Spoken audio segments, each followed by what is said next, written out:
오늘 하나님의 말씀은 오늘 요한일서 마지막 시간인데 요한일서 5장 13절에서 21절까지입니다. 오늘 불편하지 않은 분들은 자리에 일어나서 5장 13절에서 15절까지 우리 함께 봉독하도록 하겠습니다. 요한일서 5장 13절로 15절까지 말씀입니다. 같이 읽겠습니다. 나는 하나님의 아들의 이름을 믿는 사람들인 여러분에게 이 글을 씁니다. 그것은 여러분이 영원한 생명을 가지고 있다는 것을 알게 하려는 것입니다. 우리가 하나님에 대하여 가지는 담대함은 이것이니 곧 무엇이든지 우리가 하나님의 뜻을 따라 구하면 하나님은 우리의 청을 들어주신다는 것입니다. 우리가 무엇을 구하든지 하나님이 우리의 청을 들어주신다는 것을 알면 우리가 하나님께 구한 것들은 우리가 받는다는 것도 압니다. 아멘. 네, 앞뒤 좌우로 인사하면서 서로 축복해 주시기 바랍니다. 잘 오셨습니다. 하늘 복 많이 받으세요. 잘 오셨습니다. 하늘 복 많이 받으세요. 네, 잘 오셨습니다. 하늘 복 많이 받으세요.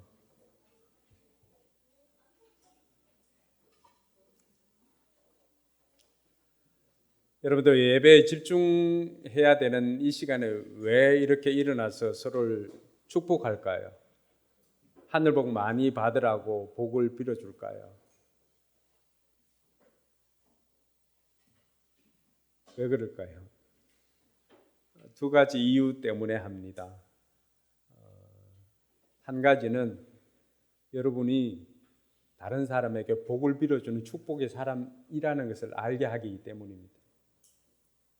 또 한 가지는 여러분이 그렇게 복을 빌어주면은 여러분이 복을 빌어준 대로 그 사람이 복을 받기 때문에 그렇습니다. 이 두 가지 이유 때문에 우리가 말씀을 들어야 할 중요한 시기, 그 중요한 시점에서 복을 빌어주고 시작을 하는 것입니다. 여러분들이 빌어준 대로 하늘 복 많이 받는 그런 시간이 되기를 바랍니다. 우리가 무슨 행동을 하든지 확신을 가지고 행동을 하는 사람들은 무언가 달라 보입니다. 그러니까 확신을 가지고 행동을 하게 되면은 우리가 몇 가지 유익이 있는데 목적과 방향이 분명합니다. 가야 할 길을 분명히 알기 때문에 목적과 방향이 분명하기 때문에 시간 낭비를 하지 않습니다. 허송세월을 하지 않을 수가 있다는 것입니다. 또 확신을 가지고 행동을 하게 되면은 두려움과 불안을 극복하게 되니까 외부적인 환경이나 상황이나 이것에 따라서 흔들리지 않습니다.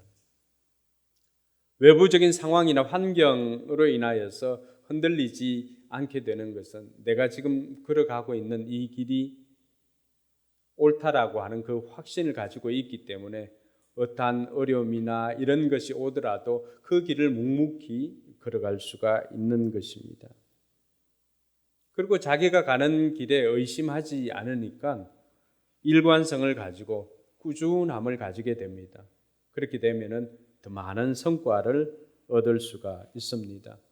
뿐만 아니라 확신을 가진 사람들, 주변에 있는 사람들을 보면은 주변 사람들에게 많은 신뢰를 줘서 조직이나 공동체가 굉장히 안정을 유지할 수 있게 됩니다. 최근에 반석이가 소개해줘서 넷플릭스의 흑백 요리사 그것을 보았습니다. 그래서 처음에는 개인별로 이렇게 해서 흰색 옷을 입은 요리사들은 이미 알려진 유명한 셰프들, 그리고 검은 옷을 입은 요리사들은 알려지지는 않았지만 실력만큼 어느 누구에게 뒤지지 않는 그런 요리사들. 제가 진작 알았으면 저희 누나를 추천할 건데 몰라가지고.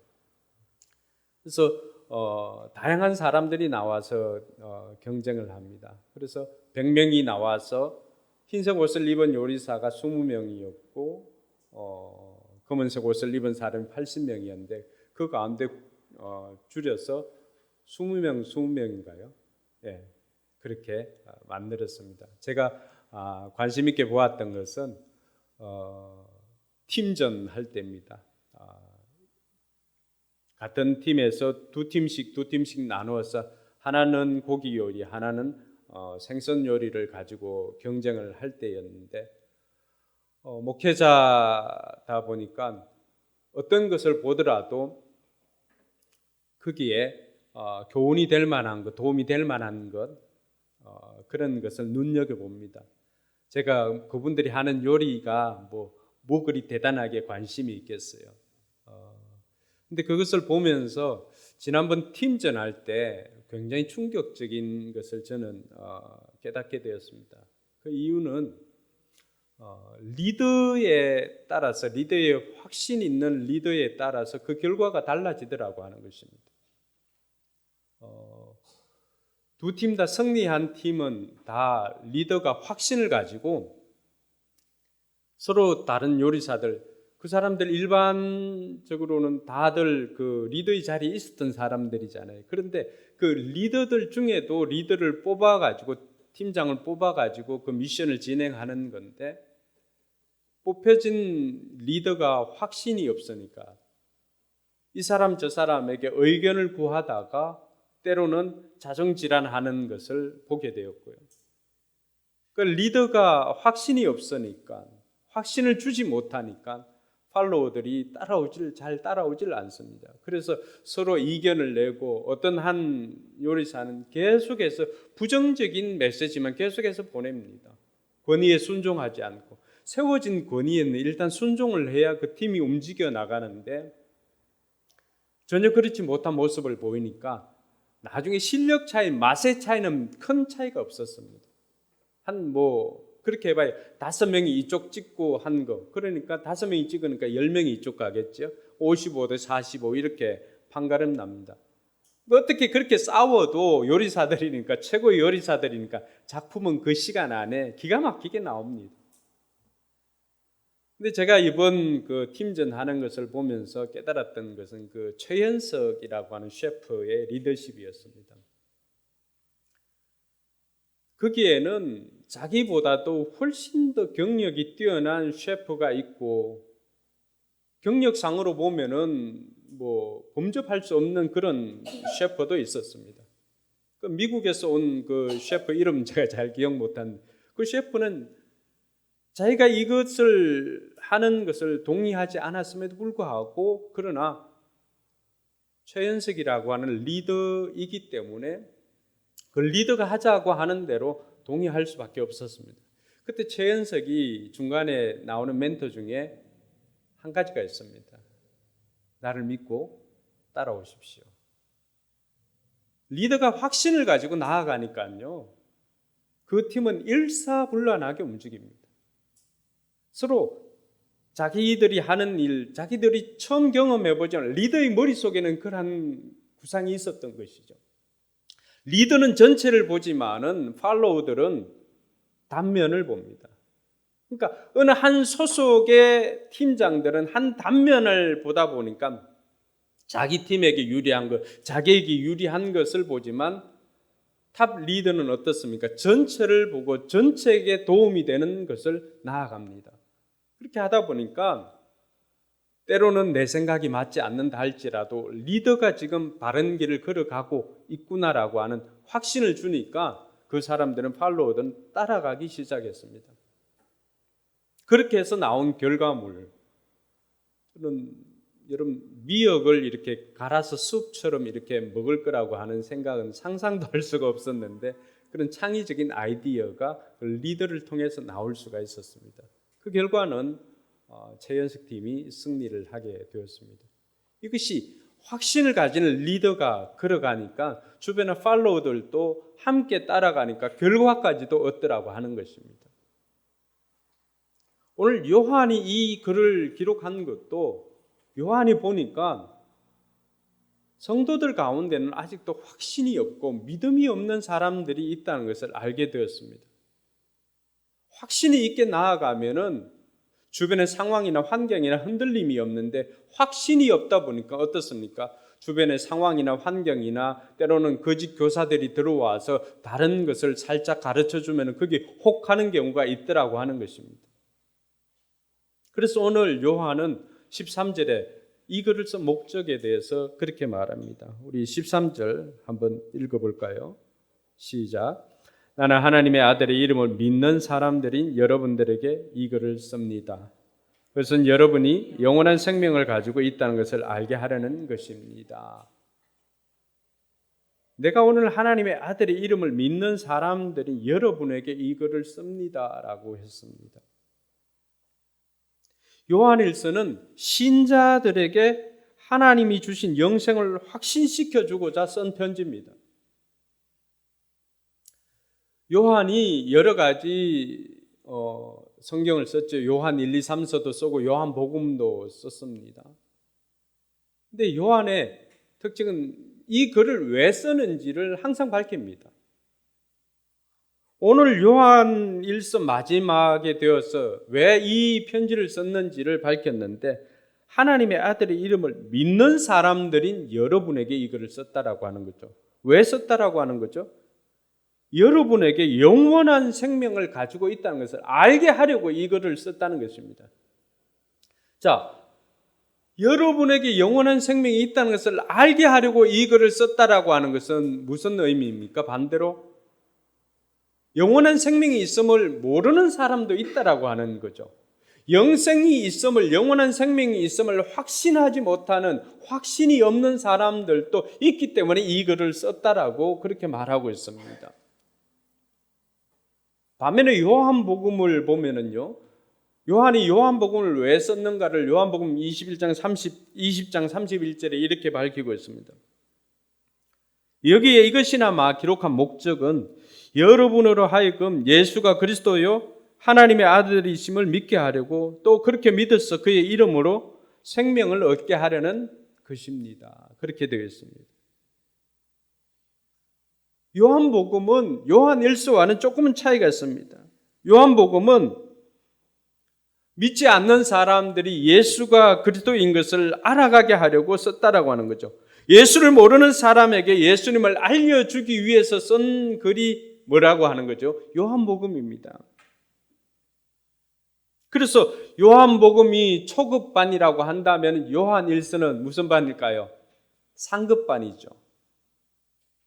근데 오늘 상급반에 있는 그 사람들 중에서도 아직도 내가 하고 있는 것이 맞는지 아닌지 긴가민가 하는 사람들이 있다라고 하는 거죠. 음파를 하고 있는 초급반 수준이 아니라 이미 영법이나 이런 것들이 자유로워져야 되는데 내가 하고 있는 자유형 이 폼이 맞는지 아니면 이렇게 하면 잘 가고 있는지 이런 거에 대한 확신이 없으니까 어떻습니까? 늘 주변 사람들과 비교하고 주변 사람들을 의식하게 되더라고 하는 거죠. 요한은 신앙생활은 단순히 예수님이 하나님의 아들이라고 믿는 데서 그치는 것이 아니라 한 걸음 더 나아가기를 원했던 거죠. 그게 고급반을 개설한 목적 아닙니까? 그것이 무엇입니까? 오늘 말했던 것처럼 예수님이 우리에게 영원한 생명을 주셨다는 것을 확신하고 살아가게 만드는 것이었습니다. 그래야 예수님께서 우리에게 영원한 생명을 주셨다는 것을 확신을 해야 이 불안한 코스모스 속에서 승리하는 승리하는 신앙생활을 할 수 있기 때문이었습니다.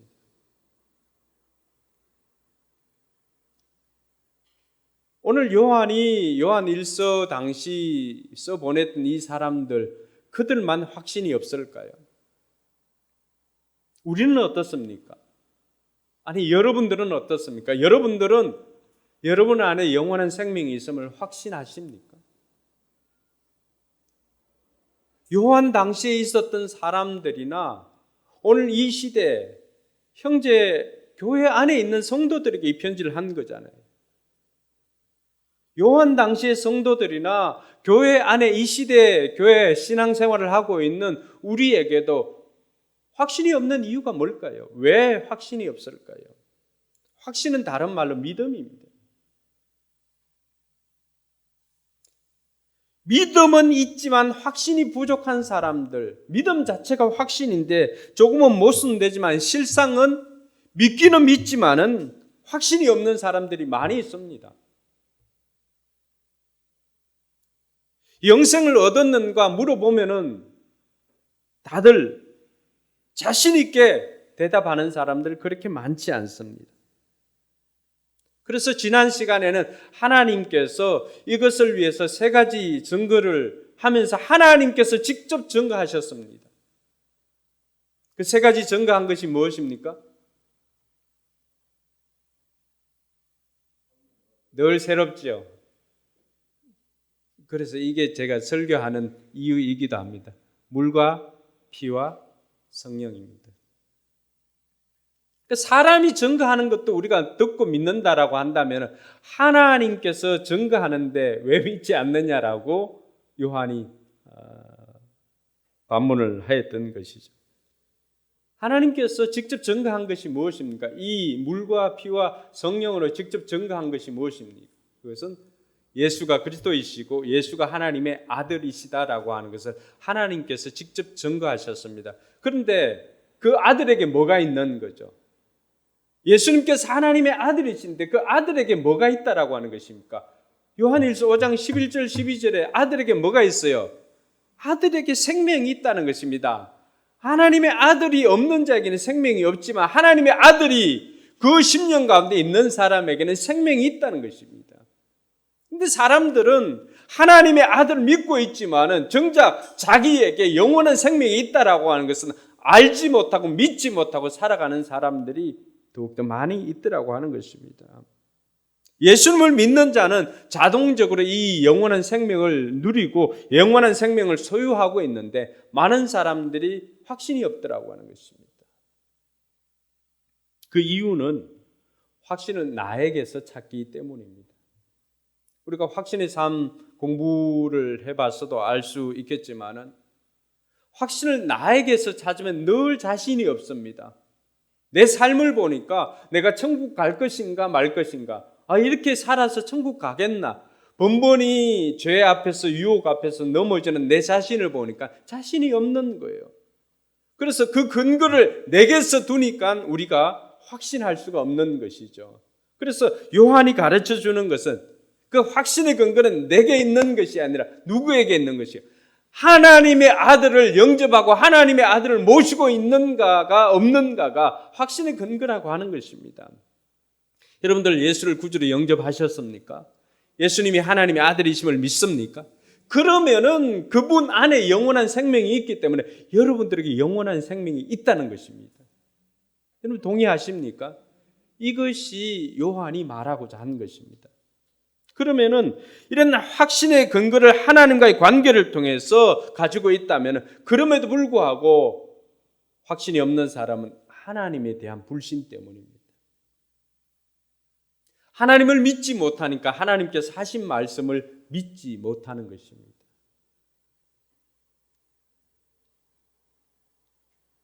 그래서 요한이 오늘 우리에게 가르쳐 주는 것은 하나님께서도 이렇게 증거하고 하셨는데 다시금 이 요한 1서를 이제 편지를 마무리하면서 요한이 하고자 했던 것은 다시 한번 강조하는 것이죠. 여러분들에게 영원한 생명이 있습니다. 그 확신을 가지고 담대하게 살아가십시오. 이것이 요한이 우리에게 들려주고자 하는 메시지였습니다. 오늘 저와 여러분들이 이 확신에 대해서 다시 한번 할 때 이 믿음이 확신이라고 했는데 그러면 우리의 믿음에 대한 정의나 우리가 알고 있는 믿음의 본질이 무엇인지를 좀 배우면 도움이 되겠다는 생각을 해봅니다. 히브리서 11장은 믿음이 확신이라고 말해줍니다. 히브리서 11장 1절은 이렇게 되어 있습니다. 믿음은 바라는 것들에, 같이 한번 읽어볼까요? 믿음은 바라는 것들의 확신이요 보이지 않는 것들의 증거입니다. 믿음이 뭐라고 하는 거예요? 믿음은 바라는 것들의 확신. 믿음이 확신이라고 했습니다. 그래서 신약 성경에 600번 이상이나 이 믿음이라고 하는 단어가 등장합니다. 그만큼 성경은 믿음의 책이라고 할 수가 있는 거죠. 근데 이 믿음은 세 가지를 요구합니다. 강정훈 목사님이라고 넓이교회 담임하시는 강정훈 목사님이 자기의 신앙 이제 목양을 마무리하면서 성도들을 45년 동안 뭘 가르쳤나 이렇게 돌아보니까 성도들이 다 믿음이나 이런 것들에 대해서 머뭇머뭇하더라고 하는 거예요. 자신 있게 설명해 주는 사람이 없더라고 하는 거죠. 그러면서 이 믿음에 대해서 세 가지를 이야기를 했는데 제가 읽어보니까 너무나 동의가 되어서 믿음을 소개를 합니다. 믿음은 세 가지를 요구하는데 첫 번째는 믿음은 수용하는 것입니다. 기독교의 믿음은 말씀에 근거한 수용하는 것, 수용을 전제하고 있습니다. 알면서 수용하는 것은 증명된 것이기 때문에 그것은 믿음이 아니라 지식이라고 할 수가 있습니다. 근데 모르면서도 받아들이는 것은 믿음의 영역입니다. 그래서 신앙의 대상인 하나님은 증명이 아니라 믿음을 전제하는 것입니다. 근데 토마스 아퀴나스가 신학대전이나 토마스 아퀴나스가 이 신존재를 증명하고자 5가지 우주론적 증명, 목적론적 증명으로 신존재를 증명하고자 했습니다. 5가지 논리를 펼쳐가지고 증명을 합니다. 근데 우리가 돌아보면은 믿음의 속성은 증명되어서 믿는 것이 아니라 하나님의 말씀이기 때문에 믿는 것입니다. 할렐루야. 그래서 우리가 믿는 하나님은 구약의 모세나 선지자를 통해서 계시되고 또 신약의 독생자 예수님을 통해서 나타나신 성경의 하나님을 우리가 믿는 것입니다. 그 성경에 제시되고 있는 삼위일체 하나님을 믿는 것입니다. 그래서 우리의 참된 믿음이라고 하는 것은 구세주 예수 그리스도를 받아들이고 예수님이 보여주신 하나님의 그 현존하심을 진실하게 수용하는 것이 참 믿음입니다. 그래서 믿음은 뭐다? 받아들이는 것이다. 수용하는 것이다. 두 번째, 믿음은 동의입니다. 믿음의 대상으로, 수용이 믿음의 대상으로 하나님을 받아들이는 것이라고 한다면은 동의는 하나님께서 하신 일에 동의하는 것입니다. 하나님 하신 일에 대한 믿음입니다. 이 믿음이라고 하는 것은 하나님께서 예수님을 통해서 이루어 놓은 일에 우리가 아멘하고 동의하는 것을 믿음이라고 할 수가 있습니다. 그래서 로마서 4장 25절에 여러분 이 한 절이 우리의 신앙을 굉장히 대변해 줍니다. 로마 4장 25절 같이 한번 읽어볼까요? 예수는 우리의 범죄 때문에 죽임을 당하셨고 우리를 의롭게 하시려고 살아나셨습니다. 아멘. 여러분 하나님께서 예수님을 통해서 예수님을 부활시켰습니다. 여기서 십자가와 부활이 나오는데요. 십자가는 나의 죄를 제거하셨고 부활은 나의 신분을 의롭게 한 것입니다. 따라합시다. 십자가는 나의 죄를 제거하고 부활은 나의 신분을 의롭게 한다. 여러분 믿음이라고 하는 것은 하나님을 믿음의 대상으로 수용하고 하나님의 아들 예수를 통해서 이루신 그 내용에 동의하는 것이 믿음이다라고 할 수가 있습니다. 이것이 믿음의 두 기둥입니다. 그래서 구원은 개인의 선행이나 이런 것에 달려있지 않고 하나님의 구원 방법을 수용하느냐 예수님이 해 놓으신 일에 동의하느냐 여기에 달려있습니다. 그리고 세 번째로 믿음은 의존이다라고 할 수가 있습니다. 이 의존이다라고 하는 것은 의탁하는 거, 믿고 맡기는 것을 말하지 않습니까? 그래서 믿음은 내 현재와 미래를 하나님께 맡기는 것입니다. 인생의 계획이 내게 있지 않고 내 손에 있지 않고 나보다도 나를 더 잘 아시는 하나님께 있음을 알고 그분께 내 인생을 의탁하는 것입니다. 잠언 16장 9절이 뭐라고 되어 있습니까? 사람이 마음으로 자기의 앞길을 계획하지만 그 다음에 뭐라고 되어 있습니까? 그 발걸음을 인도하시는 분은 주님이시다. 여러분 동의하십니까? 우리가 여러 가지 생각들을 가지고 여러 가지 계획들을 가지고 살아갑니다. 그러나 그 계획을 그 길로 인도하시는 분은 하나님이십니다. 우리가 하나님을 의지하는 것이 없으면 기도하지 않습니다. 내 힘으로 내 생각대로 다 하게 되면은 여러분 하나님께서 내가 원하는 방식으로 내가 원하는 때 기도 응답하시고 기도 또 들어주시면은 내가 하나님 수준입니다. 그러면 하나님은 하나님이 아니죠. 내가 인간이 아니든지.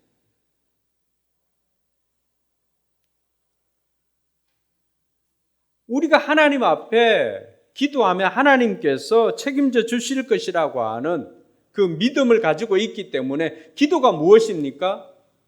기도는 여러분 문제를 하나님께 맡기는 것 아닙니까? 믿음이 뭐라고요? 내 인생을, 내 삶을 하나님 손에 맡기는 것입니다. 그러면 하나님께서 내 삶을 선하게 인도해 주시는 것입니다. 오늘 찬양한 것처럼 그리 아니하실지라도 감사해요. 왜 그렇습니까? 주님의 그 다음 가사 뭐죠? 주님의 뜻을 믿기 때문이라고 말합니다. 내 삶대로 되지 않아도 하나님의 뜻대로 된다라고 하는 것입니다. 할렐루야. 또 그리 아니하실지라도 사랑해요. 왜요? 하나님께서 내가 선택하고 때로는 내 마음속에 여러 가지 감동들이 생기지만 그러나 하나님께서 합력해서 뭐를 이룹니까? 선을 이루시기 때문이라고 말합니다. 이것 하면 벌 받을까? 이것 하면은 뭐 여러 가지 여러분들이 선택하고 할 때 불안하고 하면은 여러분 선택에 어려움이 있잖아요. 100% 확신 가지고 나아가는 사람이 과연 누가 있겠습니까? 한 70%, 한 80% 이 정도만 되어도 여러분 선택해서 그 길로 가잖아요. 여러분들이 선택한 것에 대해서는 불안해하지 마시기 바랍니다. 혹 내가 잘못된 길을 선택할 수도 있겠죠. 100% 어떻게 다 완벽하게 퍼펙트하게 선택할 수가 있겠습니까? 그러나 우리가 낙심하지 않아도 되는 이유가 뭘까요? 하나님께서는 하나님의 뜻대로 부르신 자들에게는 모든 것을 합력하여서 선을 이루시는 하나님이시기 때문입니다. 할렐루야. 내가 설령 그 선택을 했다 할지라 그 상황 가운데서 가장 완벽한 길로 가장 선한 길로 하나님 보시기에 선한 것이 뭐예요? 하나님 보시기에 토부한 것이지 보시기에 좋았더라 창조의 원상대로 하나님께서 방향을 틀어놓을 수 있다는 것을 믿으시기 바랍니다. 그러니 내 인생을 하나님 앞에 맡길 수가 있는 것입니다. 그래서 우리가 이 믿음에 대해서 믿음은 수용이다, 믿음은 동의하는 것이다, 믿음은 의탁하는 것이다. 이 세 가지 분명한 그것만 있어도 우리의 삶은 훨씬 더 확신을 가지고 담대하게 나아갈 수가 있더라고 하는 것입니다. 자, 그렇다면은 오늘 요한이 계속해서 이 확신에 대해서 이야기해 주었는데 여러분들이 여기까지 동의가 되십니까? 아들이 있는 자에게 생명이 있는데 그 생명은 영원한 생명이기 때문에 그 아들을 모시고 있는 우리에게도 영원한 생명이 있다라고 하는 것 여기까지 동의되십니까? 여러분들에게 영원한 생명이 있음을 아시겠습니까? 그럼 요한이 이 이야기는 성공한 것입니다. 그러면 마지막에 남아있는 이 본문을 통해서 요한이 뭘 우리에게 더 가르쳐주고 싶어 했을까요? 그것은 이 확신을 가진 사람은 어떻게 살아야 하는지를 이 마지막에 한 번 더 정의해주고 마무리하는 것입니다. 첫 번째는 확신을 가진 사람은 담대히 기도하며 사는 것입니다. 여러분 무슨 확신을 가지고 있는 거예요? 내가 기도하면 아버지께서 들어주신다는 확신이 있기 때문에 합니다. 그러니까 로운이 지금 편히 숙면을 취하고 있는데 로운이 할아버지나 할머니 오면 확신 있게 롯데몰로 갑니다. 왜요? 가서 피추 이제 연식이 다 됐으니까 피카츄로 업그레이드 해달라. 어떻게 그렇게 담대하게 구할 수가 있죠? 내가 구하면 할배가 들어주실 것이라고 뭐가 있기 때문에? 확신이 있기 때문에. 확신이 없으면 기도할 수 없습니다. 오늘 14절과 15절에 뭐라고 말합니까? 같이 한번 읽어볼까요? 우리가 하나님에 대하여 가지는 담대함은 이것이니 곧 무엇이든지 우리가 하나님의 뜻을 따라 구하면 하나님은 우리의 청을 들어주신다는 것입니다. 15절 우리가 무엇을 구하든지 하나님이 우리의 청을 들어주신다는 것을 알면 우리가 하나님께 구한 것들은 우리가 받는다는 것도 압니다. 그러니 뭐가 생기는 거예요? 담대함이 생기는 것입니다. 그 담대함은 어디에서 올까요? 로운이가 가졌던 그 담대함은 어디서 올까요?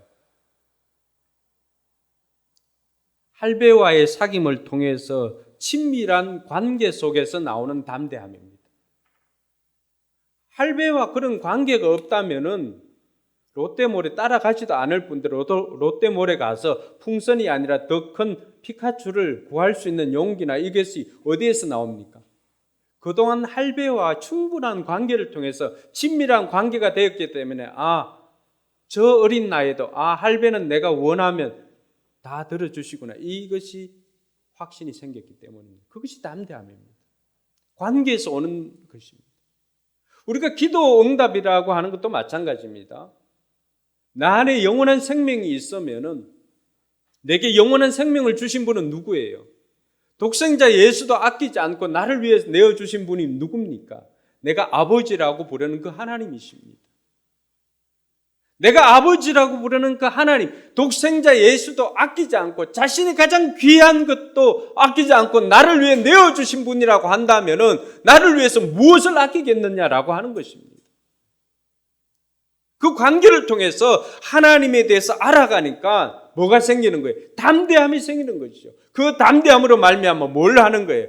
하나님 앞에 우리가 구하면 하나님 들어주실 것이고 하나님께서 기도 응답을 해 주실 것이라고 하는 것을 알기 때문에 하나님 앞에 구할 수가 있는 것입니다. 그러므로 확신을 가진 사람만이 할 수 있는 기도, 담대한 기도입니다. 그래서 여러분들 기도할 때 쭈뼛쭈뼛하지 마세요. 설령 내 삶이 아버지의 뜻대로 다 살지 못했다 할지라도 쭈뼛쭈뼛하는 것이 아니라 이미 내게 영원한 생명이 있기 때문에 그것 하나 붙잡고 가지고 나아가면 됩니다. 그것 주신 분이 다른 여타 우리에게 필요한 그 부수적인 것들 뭐가 그리 아깝겠어요. 그래서 여러분들이 폭포수에 나와서 기도하든지 또 새벽에 나와서 기도하든지 여러분 삶의 현장에서 기도하든지 담대히 구할 수 있기를 주의 이름으로 축원합니다. 그것이 확신을 가진 사람들이 하는 것이에요. 자, 그러면 확신을 가지고 담대히 기도하고 살아간다라고 한다면 두 번째는요. 그 담대함을 가지고 이제는 형제를 위해서 기도하면서 합니다. 내가 구하면 하나님께서 들으신다는 확신이 있으니까 오늘 16절 말씀에 뭐라고 되어 있습니까? 누구든지 교우가 죄를 짓는 것을 보거든 이렇게 되어 있습니다. 어떤 교우가 죄를 짓는 것을 볼 때 그것이 죽음에 이르게 하는 죄가 아니면 하나님께 간구하십시오. 어디에 있는 사람이에요? 교우는 성도잖아요. 교회 안에 있는 사람도 죄를 짓는다, 안 짓는다? 지을 수 있는 거죠. 누굴 보면 알 수 있어요. 나를 보면, 자기 자신을 보면 알죠. 뭐, 김한 아닌 것처럼 나를 보고 있으면 어쩌라는 거죠. 자기를 봐야지. 우리는 내 자신을 보면 알 수 있잖아요. 거기에는 죽을 죄도 있지만 죽지 않을 죄도 있다라고 하는 것을 말해줍니다. 굉장히 난해한 구절입니다. 어떤 것은 죽을 죄고 어떤 것은 죽지 않을 죄고 그것을 우리가 어떻게 구분할 수가 있습니까?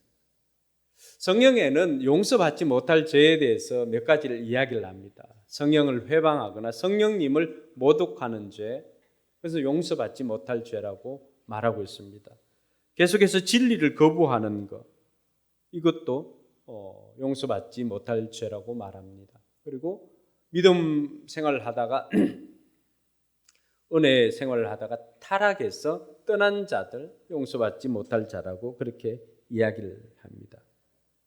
그런데 우리가 어떤 것이 죽을 죄고 어떤 것이 죽지 않을 죄인지 다 알지 못합니다. 그때도 우리가 할 수 있는 것은 무엇일까요? 오늘 요한이 우리에게 가르쳐 주는 것은 그럼에도 불구하고 우리가 할 수 있는 것은 형제를 위해서 기도하는 것입니다. 제 대부분의 기도는 이 기도입니다.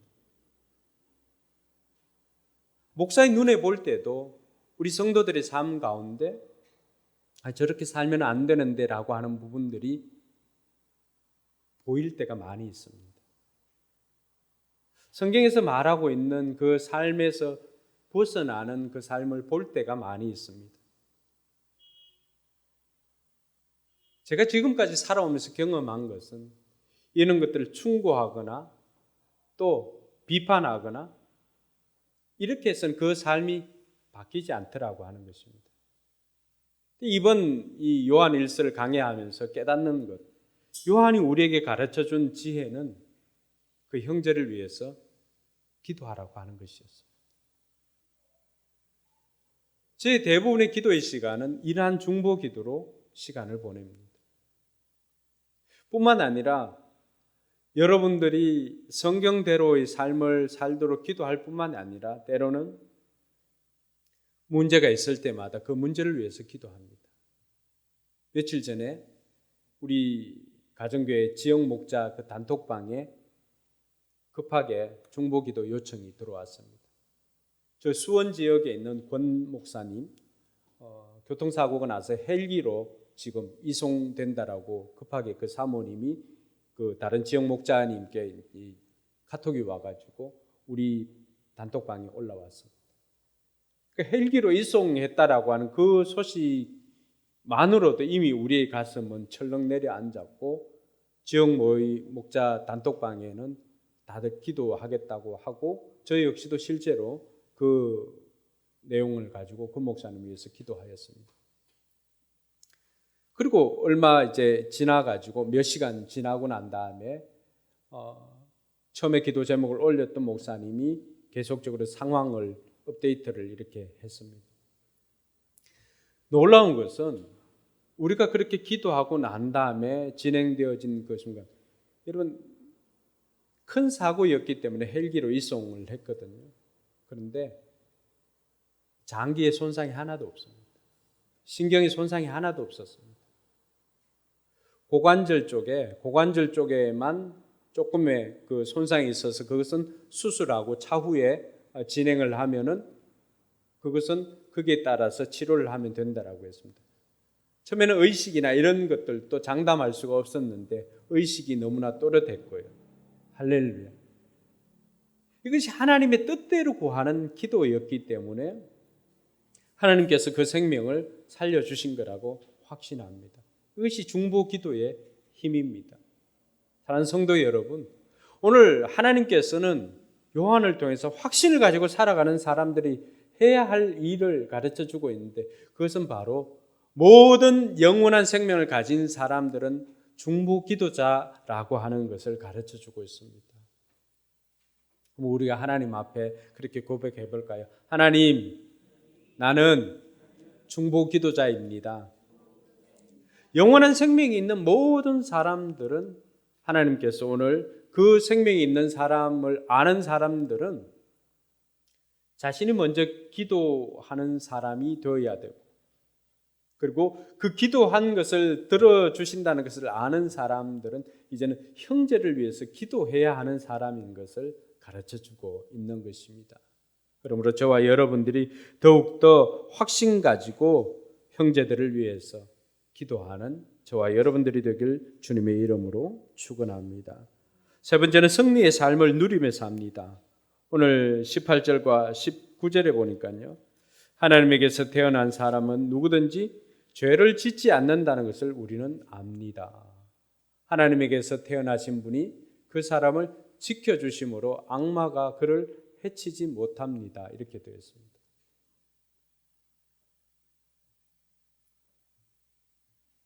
여러분, 하나님에게서 난 자들은 죄를 짓지 않는다라고 했는데 나는 죄를 짓는데 라고 생각되는 분들이 있죠. 하나님께로부터 난 자, 즉 하나님의 아들을 영접하여서 영원한 생명을 가지고 있는 사람은 여기서 죄를 짓지 않는다라고 하는 것은 아예 죄를 짓지 않는다는 것을 의미하는 것이 아니라 죄를 지을 수도 있지만 그 죄 가운데서 계속해서 거하지 않는다라고 하는 것입니다. 그 죄 가운데 머물지 않는다라고 하는 뜻입니다. 그 죄 가운데 계속해서 머물지 않기 때문에 우리는 그 사람을 위해서 기도할 수가 있는 거죠. 계속해서 죄 가운데 머물지 않게 되는 이유를 오늘 요한은 뭐라고 우리에게 가르쳐 주고 있습니까? 하나님에게서 태어나신 분 누굽니까? 하나님에게서 난 자는 우리지만 하나님에게서 태어나신 분은 누구예요? 예수 그리스도지요. 그분이 어떻게 합니까? 하나님에게서 태어나신 분이 그 사람을 지켜주시기 때문이다라고 말하고 있습니다. 그래서 악마가 우리를 해치지 못합니다. 할렐루야. 그래서 마태복음의 16장에 보면은 예수님께서 베드로에게 묻지 않습니까? 너희는 나를 누구라고 하느냐? 주는 그리스도시요 살아계신 하나님의 아들이십니다. 그러니까 바요나 시몬아, 네 고백이 참 귀하다. 네 생각이 아니라 하나님께서 주신 생각이다 라고 하면서 뭐라고 합니까? 이 반석 위에 내 교회를 세우리라 하고는 그 뒤에 뭐라고 했을까요? 이 반석 위에 내 교회를 세우리라 뒤에는 음부의 권세가 이기지 못하리라. 할렐루야. 이 코스모스 속에서 악마들이 우리를 유혹하고 우리를 넘어뜨리려고 아무리 발버둥 쳐도 예수 생명이 있는 사람은 넘어뜨리지 못한다라고 말하고 있는 것입니다. 할렐루야. 그러니 예수 생명이 있는 사람, 예수 생명이 있는 교회는 어떻게 하는 것입니까? 그 확신을 가지고 이 땅 가운데서 승리의 삶을 누리며 살아가는 것입니다. 저와 여러분들이 이 승리의 삶을 누리며 살아갈 수 있기를 바랍니다. 여러분의 삶, 여러분 안에 예수 생명이 있는 한 예수님께서 여러분들을 지켜주십니다. 우리 가정에는 많은 부분에서 우리가 이제 간이 좀 취약합니다. 여러분들 몸 중에도 각자 가정에 또 대대로 이렇게 취약한 부분이 있을 건데 우리 가정에는 남자들 간이 좀 취약하다고 했습니다. 저 역시도 뭐 그런 편이었고요.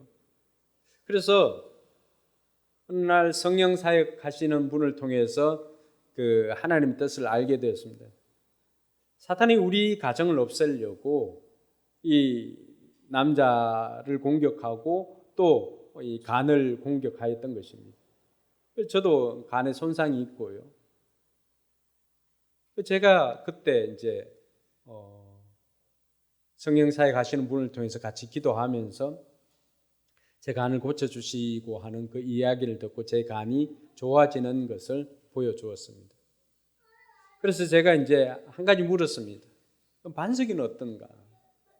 우리 아이는 어떻습니까? 라고 물었습니다. 그런데 그분이 이 아이에게는 빛이 있기 때문에 아직 아이까지는 공격하지 못했다고 그렇게 이야기를 들었습니다. 이게 뭘까요? 저는 나중에 신앙생활을 한 사람입니다. 근데 우리 아이들은 뭐예요? 모태신앙이잖아요. 모태신앙이 다 못해서 못한다가 아니라 이미 날 때부터 그 부모의 신앙 고백을 통해서 그 아이들에게 뭐가 있는 거예요? 부모의 신앙 고백을 통해서 그 아이들이 예수 생명이 있는 것입니다. 그리고 그 아이들도 태어나서 교회를 다니면서 말씀을 듣고는 은연중에 그 아이들 심령에 뭐가 생긴 거예요? 예수 그리스도를 구주로 영접한 그 고백이 있었던 것이죠. 그 빛이 있으니까, 그 생명이 있으니까 사탄이 함부로 할 수가 없습니다. 누가 그를 지켜주고 있나요? 예수가 그를 지켜주고 있는 것이죠. 그래서 저와 여러분들 안에 이 예수 생명이 있음으로 말미암아 예수님께서 우리를 지켜주심으로 우리는 악에게 넘어지지 않는 존재가 되었다는 것입니다. 할렐루야. 요한이 그것을 가르쳐 주는 것입니다. 마지막으로 요한을 통해서 알 수 있는 것은 우리에게 영원한 생명을 누리며 살아라고 가르쳐 주고 있습니다. 오늘 20절과 21절에 보니까요. 하나님의 아들이 오셔서 그 참되신 분을 알 수 있도록 우리에게 뭘 줬어요? 이해력을 주신 것을 우리는 압니다. 우리는 그 참되신 분, 곧 하나님의 아들 예수 그리스도 안에 있습니다. 이분이 참 하나님이시요 영원한 생명이십니다. 같이 읽을까요? 자녀된 이 여러분은 우상을 멀리 하십시오. 오늘 우리의 신분이 뭐라고 말합니까? 하나님께서 우리에게 오셔서 그 참되신 분을 알 수 있도록 이해력을 주었다라고 말하고 있습니다. 그래서 우리는 어디에 있는 거예요? 우리는 그 참되신 분이 누구예요? 곧 하나님의 아들 예수 그리스도지요. 우리가 어디에 있습니까? 우리가 참되신 분, 곧 하나님의 아들 예수 그리스도 안에 있습니다. 그렇게 말합니다. 우리가 예수 그리스도 안에 있다라고 하는 것은 요한이 자신이 쓴 요한복음을 통해서 우리에게 그것이 어떤 의미인가를 말해주는데, 요한복음 15장 4절과 5절 우리 같이 한번 읽어보겠습니다. 요한복음 15장 4절과 5절 같이 읽습니다. 내 안에 머물러 있어라. 그리하면 나도 너희 안에 머물러 있겠다. 가지가 포도나무에 붙어 있지 아니하면 스스로 열매를 맺을 수 없는 것과 같이 너희도 내 안에 머물러 있지 아니하면 열매를 맺을 수 없다. 나는 포도나무요 너희는 가지이다. 사람이 내 안에 머물러 있고 내가 그 안에 머물러 있으면 그는 많은 열매를 맺는다. 너희는 나를 떠나서는 아무것도 할 수 없다. 요한이 자신이 쓴 요한복음과 요한 1서를 통해서 우리에게 가르쳐 주는 것이 무엇입니까? 우리는 어디에 있다는 것입니까? 예수 그리스도 안에 있고, 또 예수 그리스도도 누구에게 있습니까? 우리 안에 있으니까 결론적으로 그 사람은 어떤 삶을 산다는 거죠? 많은 열매를 맺는 삶을 살더라고 하는 것입니다. 사랑하는 성도 여러분, 우리 안에 영원한 생명이 있습니다. 그 영원한 생명이 우리 안에 있는 사람은 많은 열매를 맺는 삶을 살아갈 수 있다라고 이야기를 하고 있습니다. 그 열매들은 각각의 모양은 다르지만 다 하나님께서 기뻐하시는 그러한 선한 열매가 될 것입니다. 성경은 우리에게 그 열매로 그 나무를 알지라라고 그렇게 말하였습니다. 우리가 어떤 열매를 맺는가는 우리가 좋은 열매를 맺으면 우리가 좋은 나무인 것입니다. 근데 그 좋은 열매를 맺는 비결이 뭐라고 말합니까? 우리가 그리스도 안에 있고 그리스도께서 내 안에 있는 것이라고 말했습니다. 요한이 오늘 이 요한 1서를 마무리하면서 우리에게 영원한 생명이 있음을 알고 그 영원한 생명을 누리며 이 땅 가운데서 많은 열매를 맺으라고 그렇게 마무리하고 있습니다. 이번 한 주간도 우리의 삶에서 이 확신 가지고 우리가 담대히 살아갈 수 있기를 바라며 담대히 기도하며 사는 삶, 또 형제를 위해서 중보하는 그런 삶, 또 예수 그리스도를 통하여서 승리하는 삶, 그리고 그 승리를 통하여서 그리스도 안에 있으므로 풍성하게 열매 맺는 삶을 살아가는 저와 여러분들이 되기를 주님의 이름으로 축원합니다. 기도하겠습니다.